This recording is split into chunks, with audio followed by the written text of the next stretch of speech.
Agatha, could you tell us first the title of your new book and what it's about?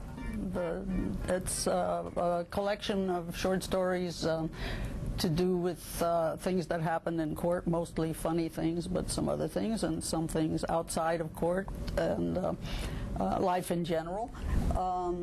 The title of it came from some graffiti in the bathroom at the Hall of Justice, which basically said, Judge Hoff, Jesus loves you, but the rest of us think you're an asshole. And obviously the person was wrong, because I never was a judge. So what did you do in traffic court, and what's the book? Well, I spent actually 13 years in traffic court, and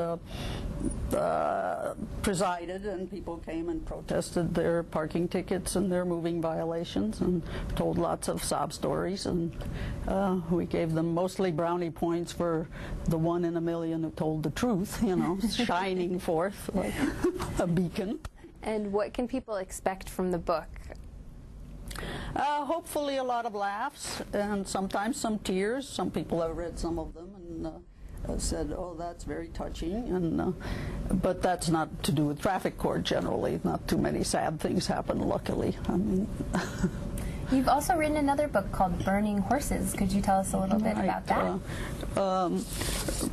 Burning Horses is the story of my mother's life. It's partly a Holocaust story, but don't get turned off by that. I know there are an awful lot of them. It's also a great adventure story, a love story, a story about escaping from Hungary. It takes place mostly, the relevant parts, during World War II, and then has to do with our coming to America. And I would like, in that regard, to introduce this fellow, who is a bear I carried out of Hungary when we were leaving the country, and I don't know if it'll show up on camera, but inside he was cut open, and inside there were 20 gold Cougarans, which I smuggled past customs, and which paid for our fare to come to America. So he's quite priceless. I mean, I acquired him sometime probably even before World War II, so he's very old.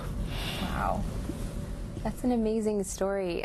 What other stories can people look forward to in Burning Horses? Well, the title comes from the fact that during the siege of Budapest, we lived in an apartment house, and the German cavalry stationed their horses in the ground floor apartments for want of having a stable in the middle of Budapest. They just made people get out of their apartments. And the building was hit by an incendiary bomb and caught on fire, and the horses were trapped inside and they couldn't get out. So that's, to me, it represents basically the utter conflagration of everything in my mother's life. Oh my goodness. You know, there are a lot of sadness in it, but also a lot of good times. And anyway, I think people will find it interesting. I think people will find both your books really interesting. Very different. You're also a very interesting person. One of the most remarkable things about you is one of your hobbies, which is biking. Would you like to talk a little Yes, and biking as in bicycling, not as in... I can tell you a funny story about that. Not a Harley. Right. I bicycle with mostly older people because that's who I can keep up with. And there's a group in Santa Rosa.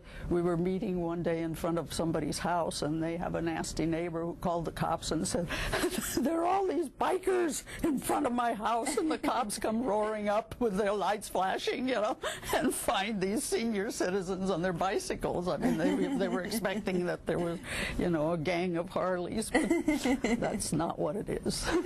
Well, thank you so much for coming in to speak with me. I think, you know, people will really enjoy both of your books, and through your books getting to know who you are as a person as well. So, I hope so. Yeah, so thank you for writing, and thank you for coming in. Thank you for having